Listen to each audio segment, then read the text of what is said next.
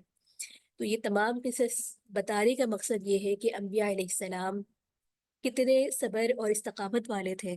اور کیسی کیسی مسائب اور پریشانیوں سے نکل کر اللہ رب العزت نے ان کے امتحانات سے گزارا۔ اس کے ساتھ ہی آگے یہی قصہ ہے، چھٹا رکوع ہے۔ ابھی ہم نے اس کو تفصیلی طور پر اس کا تذکرہ دیکھ ہی لیا ہے کہ دیگر انبیاء علیہ السلام کا ذکر ہے، اور ان واقعات سے مراد یہی ہے کہ صبر کرنے والوں کو اللہ تعالیٰ اپنی رحمت عطا فرماتے ہیں، اور رحمت کے ساتھ یہاں وہی بتایا جا رہا ہے کہ تمام انبیاء کا مقصد ایک ہی ہے کہ اپنے رب کی بندگی۔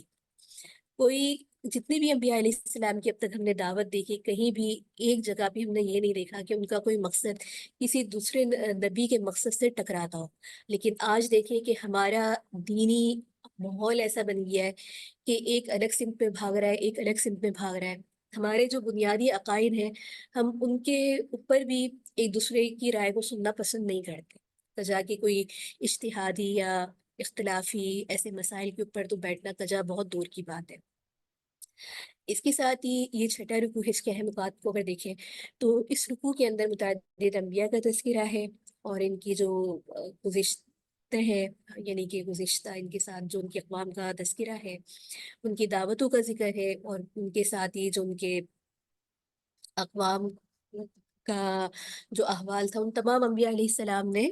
یہاں پر ان کے تذکرہ کیا گیا ہے کہ سب نے اپنے وقت میں اسلام کے لیے، اسلام کی طرف لوگوں کو بلایا، سب کا عمل یہی دین تھا۔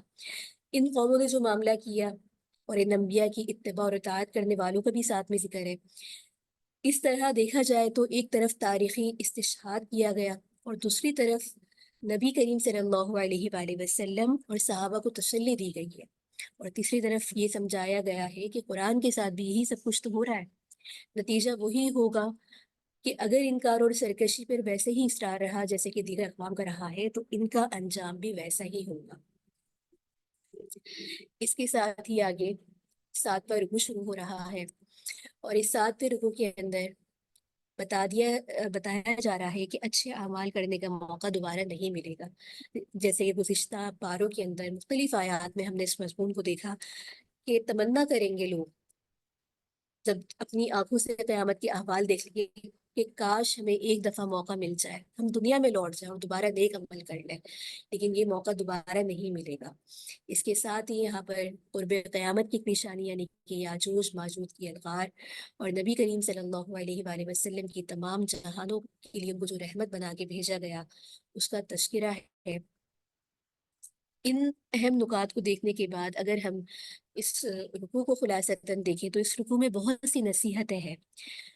ان میں سے ایک یہ کہ اللہ اپنی زمین پر فتنہ اور فساد زیادہ دنوں تک نہیں ہونے دیتا، مفسدین جو فساد کرنے والے ہیں ان کا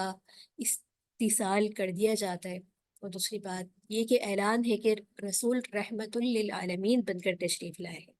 اس لیے انسانوں کو چاہیے کہ اس رحمت کی قدر کریں اور آپ کی پیروی کر کے رحمت خداوندی کے مستحق بنیں۔ اور ساتھ ہی اس رکوع کے اندر قیامت اور اس کی ہولناکیوں کا اور قیامت کی چند نشانیوں کا تذکرہ ہے، اور ان نافرمانوں کو ڈرایا گیا کہ وہ سرکشی سے باز آ جائیں۔ دیکھیے اللہ تعالیٰ کا سنت اور طریقہ یہی ہے کہ وہ پہلے سمجھاتا ہے،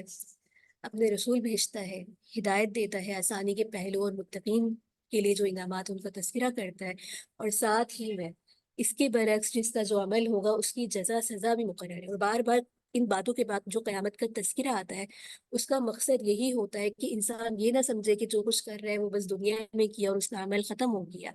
بلکہ جو بھی کچھ کرے گا اس کا عمل، اس کا جزا اور سزا پانا یقینی ہے۔ لہٰذا اگر اس اصول کو ذہن میں رکھ کر انسان اپنے تمام اعمال کا احتساب کرے تو اس کے لیے دنیا میں رہ کر اپنی آخرت کو بنانا آسان ہو جاتا ہے۔ تو اللہ رب العزت ہمارے اعمال کو قرآن کے مطابق بنا دے اور ان تمام چیزوں سے ہمیں روکنے والا بنا دے جن سے قرآن کریم ہمیں روک رہا ہے۔ اس کے ساتھ ہی آگے سورۃ الحج کی ابتدا ہے، اور یہاں پر ہم اس کی وجہ تسمیہ، زمانۂ نزول اور اس کے اہم مضامین کا احاطہ کریں گے انشاءاللہ۔ وجہ تسمیہ کے اعتبار سے دیکھا جائے تو اس کی ایک آیت ہے وَأَذِّن فِي النَّاسِ بِالْحَجِّ، تو لفظ حج کا ذکر آیا ہے اور حج کے کچھ احکامات ارکان کا ذکر ہے، تو اس نسبت سے سورت کا نام جو ہے سورۃ الحج رکھا گیا۔ زمانے نزول کے اعتبار سے دیکھیں تو سورت کی ابتدا مکی دور کے بالکل آخری زمانے میں ہوئی اور اس کی تکمیل ہجرت کے بعد ہوئی۔ مضامین کے اعتبار سے دیکھا جائے تو اس سورت میں 3 گروہ مخاطب ہیں۔ پہلا تو مشرکین مکہ، دوسرا جو بالکل تذبذب میں پڑے ہوئے لوگ تھے، اور تیسرے مومن اور صادقین۔ مشرکین سے خطاب کی ابتدا مکے میں کی گئی تھی اور مدینے میں جا کر اس کا سلسلہ پورا کیا گیا۔ اس حصے کو اس صورت میں بڑے زوردار انداز میں جو ہے تنبیہ کی گئی ہے کہ تم ضد اور ہٹ دھرمی اور جاہلانہ خیالات پر جو تم نے اصرار کیا ہوا ہے، اور رسول کی رسالت پر جو تم تکذیب میں اڑے ہوئے ہو کہ نبی کو جھٹلا کر نبی اور مسلمانوں کو ظلم اور ستم کا نشانہ بنا رہے ہو، تو تم نے اپنا ہی، اس سے تمہارا ہی اپنا بگاڑ ہے، اب تمہارا جو انجام ہے وہ فریب ہے، اور اس سے مختلف نہ ہوگا جو تم اپنی روش پر چلنے والے سے پہلے بھی منکرین تھے ان کا ہو چکا ہے، اور یہ جو تمہارے خود ساختہ معبود جو تم نے بنا رکھے یہ بھی تمہیں نہیں بچا سکیں گے۔ ساتھ ہی مشرکین مکہ کی اس روش پر گرفت کی گئی ہے کہ انہوں نے مسلمانوں کے لیے مسجد حرام کا راستہ بند کر دیا، حالانکہ مسجد حرام ان کی کوئی ذاتی جائیداد نہیں تھی کہ وہ کسی کو حج سے روکنے کا ان کو حق بھی نہیں رکھتے تھے۔ تو اس سلسلے میں مسجد حرام کی تاریخ بیان کرتے ہوئے ایک طرف یہ بتایا گیا کہ حضرت ابراہیم علیہ السلام نے جب خدا کے حکم سے خانہ کعبہ کی تعمیر کی تو سب لوگوں کو حج کا عزم عام تھا، اور دوسری طرف یہ بتایا جا رہا ہے کہ یہ گھر مشرکین کے لیے نہیں ہے بلکہ خدا کے واحدی کی جو بندگی کرتا ہے یہ ان کے لیے تعمیر کیا گیا ہے۔ کتنا غضب ہے کہ وہاں ایک خدا کی بندگی تو ہو اور ممنوع اور بتوں کی پرستش کے لیے پوری طریقے سے آزادی ہو، یعنی کہ جو اللہ کو ایک مانتے ہیں ان کا داخلہ ممنوع ہے، لیکن جو بتوں کو، اور بلکہ ایک نہیں بلکہ کئی کئی بتوں کو مانتے ہیں تو ان کو پوری طریقے سے آزادی ہو۔ اسی طرح سے یہاں پہ جو تذبذب میں گرفتار لوگوں کو جو ہے پر سرزنش کی گئی ہے کہ راحت اور عیش و آرام کے ساتھ جو ہے ایمان کے تقاضے نہیں چل سکتے۔ اگر آپ چاہیں کہ بالکل آرام ہو، نہ کوئی مشقت ہو، نہ کوئی جہاد ہو، نہ کوئی تکلیف ہو، اور بڑے آرام سے ساری چیزیں آپ کو مل جائیں، تو ایسا نہیں ہے۔ آزمائشوں سے اور خطرات سے گھبرانے کی بنا کے اوپر تذبذب کی روش پر کسی ایسے مصیبت اور نقصان سے نہیں بچا سکتی جو کہ اللہ تعالیٰ کی طرف سے آنے والی ہے۔ اس کے ساتھ ہی مسلمانوں کو قریش کے مظالم کا جواب طاقت سے دینے کی اجازت دی گئی، اور ساتھ ہی ان کو یہ بھی بتایا گیا کہ جب تمہیں ایک سرزمین پر اقتدار حاصل ہو رہا ہے تو تمہاری روش کیا ہونی چاہیے۔ نیز اہل ایمان کے لیے مسلم کے نام کا اعلان کرتے ہوئے فرمایا کہ حضرت ابراہیم علیہ السلام کے اصل جانشین تم لوگ ہو، انہی نے تمہارا نام مسلم رکھا تھا، تمہیں اس خدمت کے لیے منتخب کیا جاتا ہے کہ دنیا میں حق کی شہادت کے بلند مقام پر ہو۔ تو اس پوری صورت میں جگہ جگہ پر مناسب مواقع تذکرے نصیحت کے بھی ہیں، اور شرک کے خلاف جو ہے توحید اور آخرت کے حق کے اندر مؤثر دلائل بھی ہے۔ اس کے ساتھ ہی اس صورت کی ابتدا ہو رہی ہے، اور پہلے رکوع کی آیات یہاں پر ہے، اور سب سے پہلی ہی آیت کے اندر وقوع قیامت کا ہولناک ایک منظر بیان کیا گیا ہے۔ یہ رکوع 10 آیات پر مشتمل ہے، اور دوبارہ زندہ کیے جانے کا ثبوت، اور ساتھ ہی دینی تعلیمات پر اعتراض کرنے والوں کا انجام اور اس کے عذاب کا تذکرہ ہے۔ اس صورت کو اگر ہم اس رکوع کو خلاصتاً دیکھیں تو یہاں پر قیامت اور اس کی ہولناکیوں کا بیان ہے، اور کہا گیا کہ لوگوں کو قیامت کے واقع ہونے میں کوئی شک نہیں ہونا چاہیے، یہ آ کر رہے گی۔ یعنی کہ یہ انداز اختیار کرنے کا مقصد یہ ہے کہ اس میں کوئی دو رائے نہیں ہے قیامت آئے گی یا نہیں آئے گی، بلکہ آ کر ہی رہے گی۔ اور ساتھ ہی یہاں پر قیامت کے وقوع پر دلیل دی گئی ہے کہ قیامت آ کر رہے گی، اس میں کوئی شبہ نہیں، کیونکہ قرآن کی ایک ایک آیت، ایک ایک لفظ جو ہے حق اور سچ پر مبنی ہے۔ اس میں کوئی ایسی بات نہیں جو ڈھکی چھپی ہو، یا اللہ کا وعدہ ایسا نہیں ہے کہ جو بس وعدہ ہو اور وہ پورا نہ ہو۔ تو یہاں پر یہ جو منظر اس میں کھینچا گیا ہے کہ اے لوگوں، آیت دیکھیے کہ ارشاد ہوتا ہے کہ اے لوگوں اپنے رب سے ڈرو، بے شک قیامت کا زلزلہ بڑا حادثہ ہے، تم اس دن دیکھو گے کہ دودھ پلانے والی ہر عورت اپنے بچے کو بھول جائے گی، ہر حمل گر جائے گا، اور لوگ تم کو مدہوش نظر آئیں گے، حالانکہ وہ مدہوش نہیں ہوں گے، لیکن اللہ کا عذاب بڑا سخت ہے، اسے دیکھ کر لوگوں کے ہوش و حواس اڑ جائیں گے۔ یعنی کہ یہاں پر دیکھا جائے تو ایک منظر کشی کی گئی ہے کہ ایسا منظر ہوگا کہ ہر طرف ایک افراتفری کا عالم ہوگا، کسی کو کسی چیز کا ہوش نہیں ہوگا۔ پھر یہاں پر قیامت کا ذکر کرنے کے بعد بعث و نشوز، یعنی کہ دوبارہ زندہ ہونے پر جو ہے دو وجہ سے استدلال کیا گیا ہے۔ یہ پہلا استدلال کہ انسان کی تخلیق کے مختلف مراحل سے انسان اپنی پیدائشی اور تکوین میں 7 مراحل سے گزرتا ہے، ان تمام مراحل کو یہاں پر جو ہے بیان کیا گیا۔ انسان خود ان مرحلوں سے گزرتا ہے کہ کس طریقے سے پہلے ایک جو ہے مٹی سے، پھر نطفے سے، یہ تمام مراحل سے گزر کر جوانی، بڑھاپا، یہ سب چیزوں سے انسان گزرتا ہے۔ اب ان مراحل سے گزر کر وہ یہ کیسے کہہ سکتا ہے کہ اللہ دوبارہ پیدا کرنے پر قادر نہیں ہے؟ بالخصوص آج کا انسان جو یہ جانتا ہے کہ اللہ تعالیٰ نے انسان کو کس طریقے سے اس کے اندر جو خواص ہیں وہ چھپا رکھے، یہ معلومات رکھنے والا انسان کیسے فنا ہونے کے بعد دوبارہ زندگی سے انکار کر سکتا ہے؟ اس کے ساتھ ہی یہاں پر کچھ لوگ تو واضح طور پر گمراہ ہیں، اس آیت میں یہ بتایا جا رہا ہے، اور کچھ لوگ ایسے ہیں جو مذبذب ہیں۔ اگر انہیں یعنی کہ کچھ دنیاوی فائدہ حاصل ہو تو وہ عبادت کرنے لگتے ہیں اور دین پر جمے رہتے ہیں، اور اگر فائدے کی بجائے انہیں کسی آزمائش کا سامنا کر جائے تو وہ پیٹ پھیر کر بھاگ جاتے ہیں۔ آگے رکوع میں انہی گروہوں کا ذکر ہوگا، اس کو ہم دیکھتے ہیں۔ دوسرا رکوع ہے، اور یہاں پر بھی منافقانہ جو طرز عمل ہے اس کا تذکرہ ہے، اور باطل مومنوں کے لیے بشارت، اور حق پر کون ہے اس کا فیصلہ روز قیامت ہوگا۔ اس کے ساتھ ہی کائنات کی ہر شے اللہ کو سجدہ کر رہی ہے، اور ساتھ ہی میں جہنم کے عذاب کے ہولناک مناظر کا یہاں پر تذکرہ ہے۔ اس رکوع کے اندر دیکھا جائے تو یہاں پر انسان کی یہ ذہنیت بتائی گئی ہے کہ وہ اللہ کی عبادت کرتا ہے، لیکن ذرا سی تکلیف اور مصیبت سے گھبرا ہوتا ہے اور اپنی عبادت کو چھوڑ دیتا ہے۔ ایسا کرنا اس کے لیے نہایت ہی برا ہے۔ آج ہمارا عمل بھی دیکھیں کہ انسان بہت عبادت کرتا ہے، بہت نیک کام کرتا ہے، صدقے خیرات کرتا ہے، نمازیں پڑھتا ہے، نفل پڑھتا ہے، لیکن ذرا سی مصیبت آ جائے، ذرا سی مزاج کے خلاف کوئی بات آ جائے تو ہمارا دل نمازوں میں نہیں لگتا، نفل نمازیں فوراً غائب ہو جاتی ہیں، تلاوت کے جو ہمارے دو دو سپارے پڑھنے کا معمول ہوتا ہے وہ ایک دم ختم ہو جاتا ہے، جو تسبیحات ہم نے خود اپنی معمولات میں لے کر آئے ہوئے ہوتے ہیں سب ختم ہو جاتا ہے۔ تو یہ دیکھیے کہ یہ انسان کی ذہنیت خود قرآن کریم بتا رہا ہے، اور یہ بھی ساتھ میں بتا رہا ہے کہ یہ عمل انسان کا برا ہے۔ پھر اس کے ساتھ ہی اللہ کے نظام کی ربوبیت یعنی کہ قیامت پر دلیل لائی گئی کہ پرورش اور تربیت کا یہ سارا کارخانہ جتنا بھی ہے یہ سب کوئی ایسے ہی نہیں چل رہا، انسان اس سے فائدہ اٹھاتا رہتا ہے،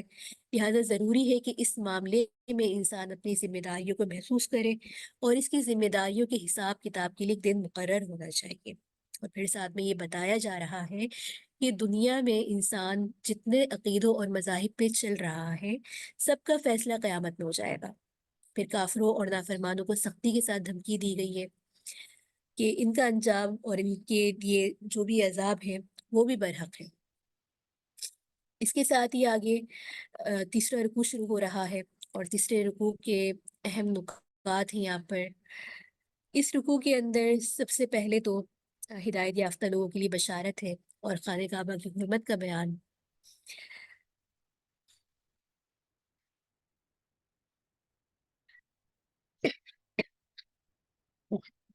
اس رکوع میں دیکھا جائے تو مومنین کو بشارت دی گئی ہے جو عمل صالح پر جمے رہیں گے تو ان کے لیے وہ ایسے ایسے انعامات ہیں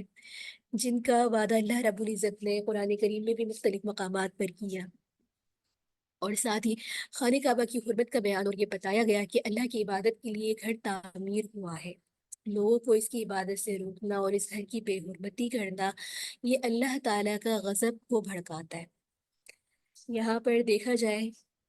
تو ہمیں اصحاب فیل کا جو واقعہ ہے جو کہ ایک بہت ہی مختصر صورت ہے، اور ہم سب سے زیادہ اس کو اپنے بچپن سے ایز اے اسٹوری ابابیل پڑھتے ہوئے آ رہے ہیں، تو اس واقعے کو ذہن میں رکھیں کہ وہاں بھی تو یہی تھا کہ جب اللہ نے کعبے کی اپنے گھر کی حفاظت کے لیے کن کے ذریعے حفاظت فرمائی، تو لہٰذا اس کی جو حرمت ہے اس کا اندازہ اس بات سے اور ان واقعات سے اور قرآن کریم کی متعدد صورتوں سے ہمیں ہونا چاہیے۔ اس کے ساتھ ہی آگے چوتھا رکوع ہے، اور یہاں پر حج کے لیے حضرت ابراہیم علیہ السلام کی پکار اور اس کا جواب، اور ساتھ ہی حج کے آداب، ارکان اور برکات کے بارے میں ذکر ہے، اور حج کی عبادت کا حاصل مقصود اور شاعر اللہ کا احترام،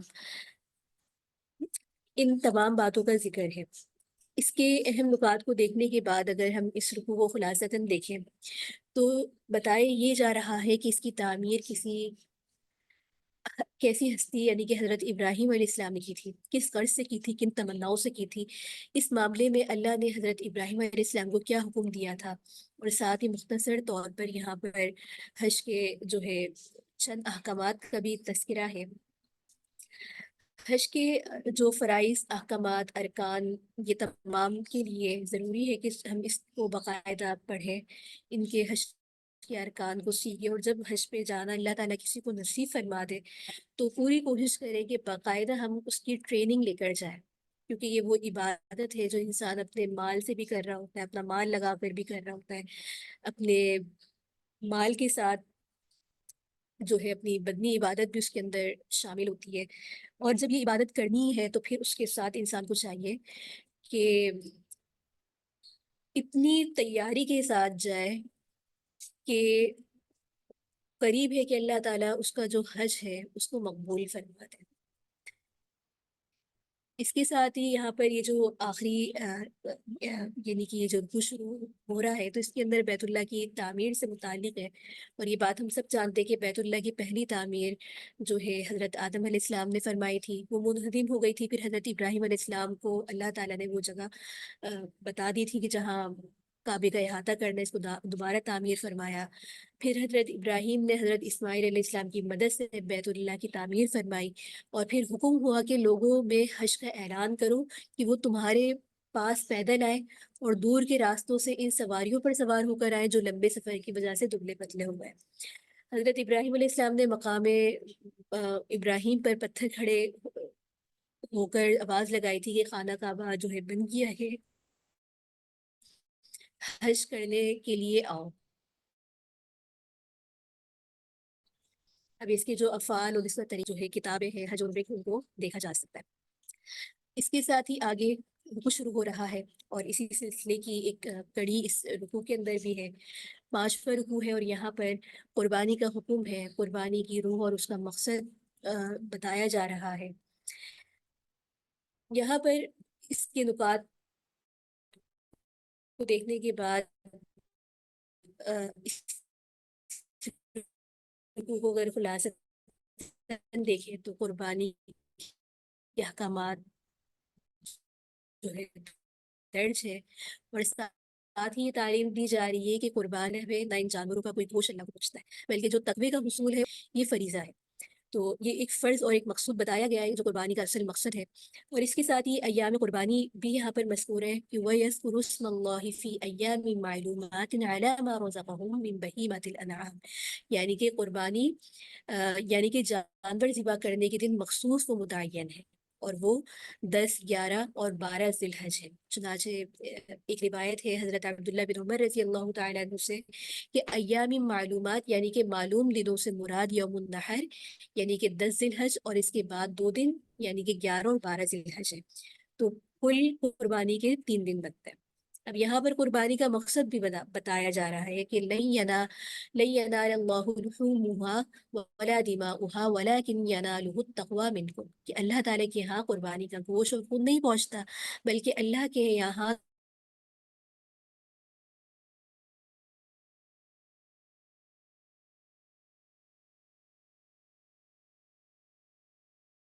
تقوی اور اخلاص پہنچتا ہے۔ ہم جو قربانی کا مقصود نہیں ہے، یہ بات جب ہم کو اپنے ذہن میں ضرور رکھیں۔ اور ساتھ یہاں پر یہ بتایا جا رہا ہے کہ قربانی کرنے والا سارا گوشت خود کھا لے یا سارا تقسیم کر دے، اس سے بھی کوئی فرق نہیں پڑتا۔ ہاں البتہ وہ خود کھانے کی صورت میں تقسیم کرنے کا ثواب جو ہے نہیں ملتا، کیونکہ یہ ایک ایسا فریضہ ہے جس میں انسان جو ہے خیر خواہی کا ایک جذبہ ہوتا ہے، اپنے ساتھ ساتھ دوسرے لوگوں کو بھی اس میں شامل کرتا ہے، تو یہ تمام باتیں اس کے اندر مقصود ہیں۔ اس کے ساتھ ہی آگے 6واں رکوع شروع ہو رہا ہے، اور اس 6 رکوع کے نکات کے اندر قتال فی سبیل اللہ کی اجازت اور اس کی حکمت بیان کرتے ہوئے مسلمانوں کے لیے خوشخبری ہے جبکہ کافروں کے لیے دھمکی ہے۔ اور کفار کے بارے میں کہا جا رہا ہے کہ کفار کی آنکھیں نہیں دل بھی اندھے ہو گئے، یعنی کہ ایک تو ہوتا ہے کہ آنکھوں سے دیکھ نہ سکے، لیکن ایک ہوتا ہے کہ آنکھوں سے دیکھتے ہوئے بھی دل سے جانتے ہوئے بھی وہ اس کو نہیں سمجھ رہے، تو ان کے دل ہی اندھے ہو گئے۔ اس کے ساتھ اسلامی ریاست کے اعراض اور مقاصد کو بیان کیا جا رہا ہے، اور ساتھ ہی 4 بنیادی ارکان یعنی کہ نماز کی پابندی کروانا، زکوٰۃ کا نظام، امر بالمعروف اور نہی عن المنکر کا یہاں پر تذکرہ ہے۔ اس پورے رکوع کو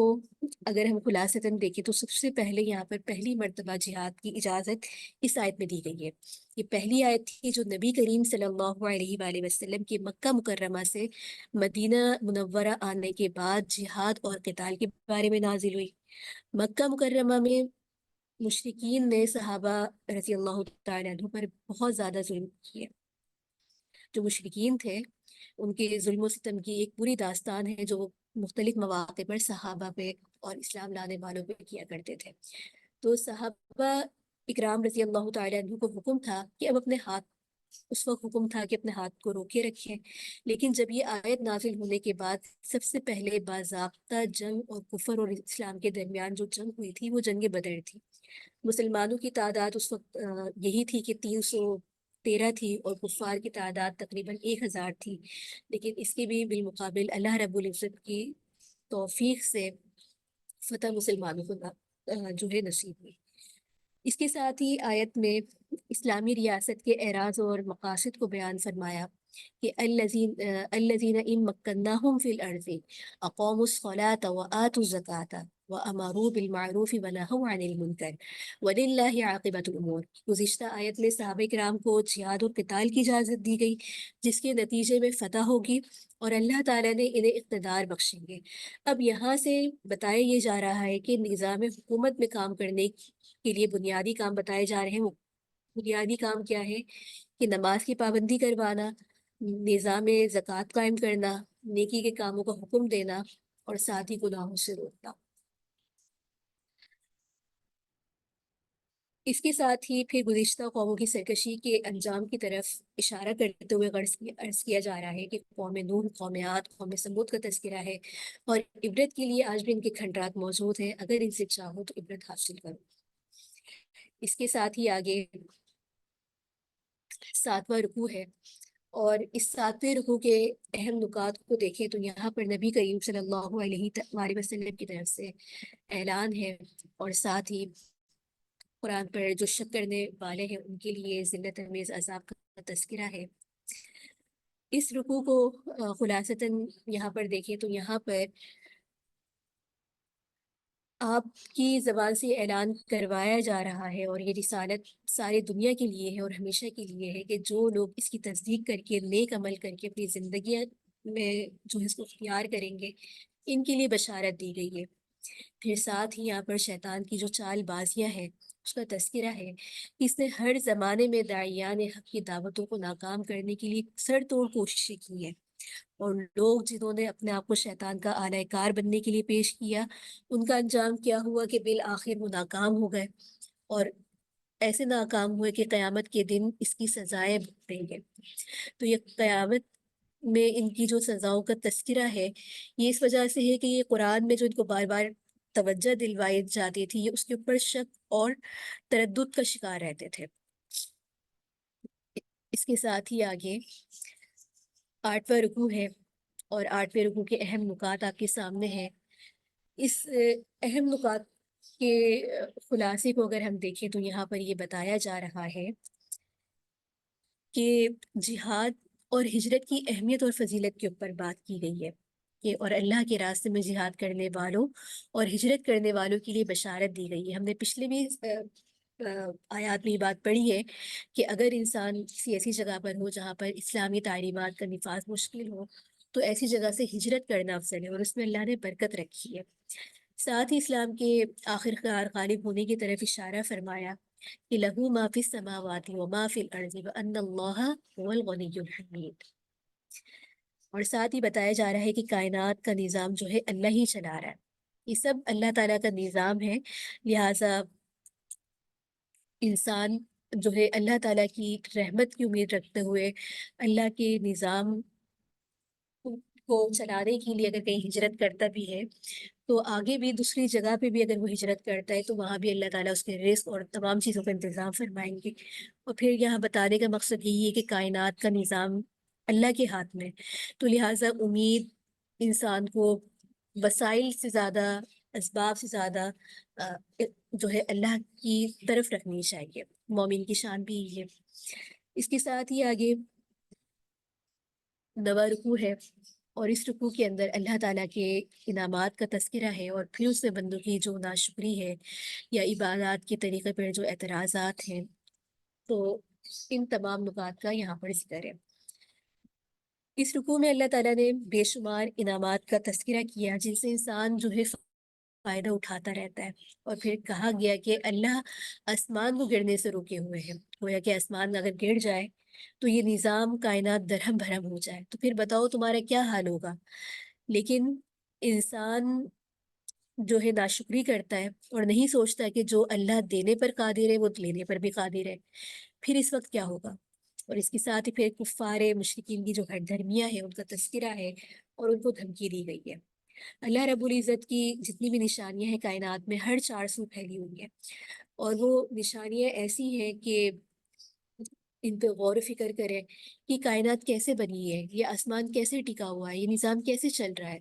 سورج کا نکلنا، پھر اس کا ڈوبنا، پھر چاند کا نکلنا اس کا ڈوبنا، دن کا آنا، پھر رات کا جانا، یہ پورا نظام جس سے انسان بندھا ہوا ہے، یہ سب کس لیے ہے۔ تو یہ کائنات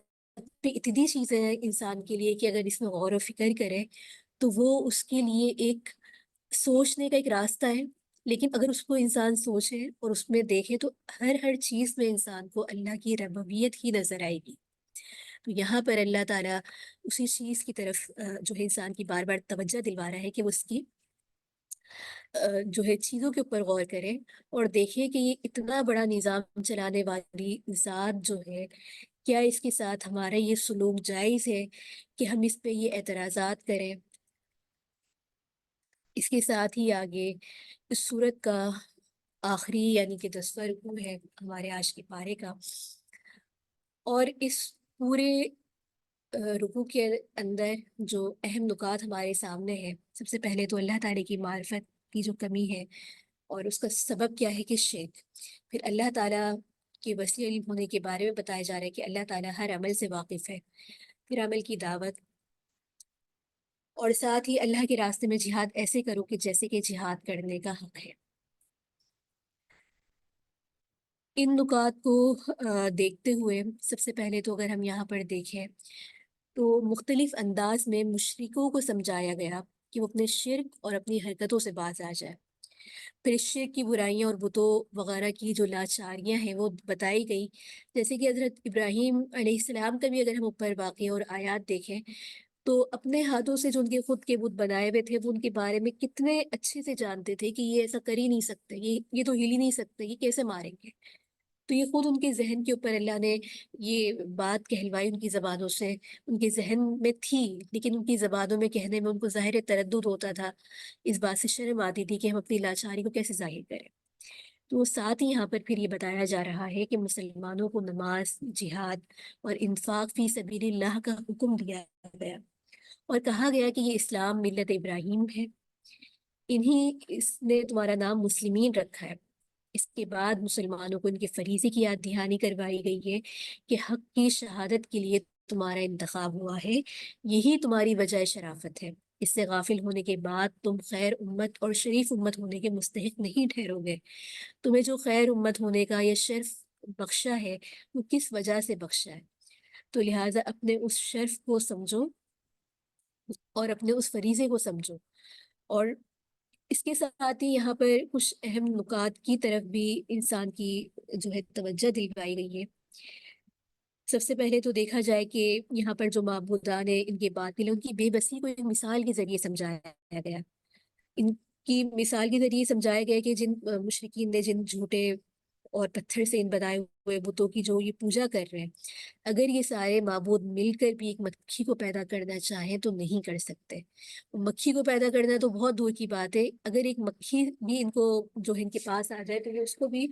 ہلانے کے اوپر قادر نہیں ہے۔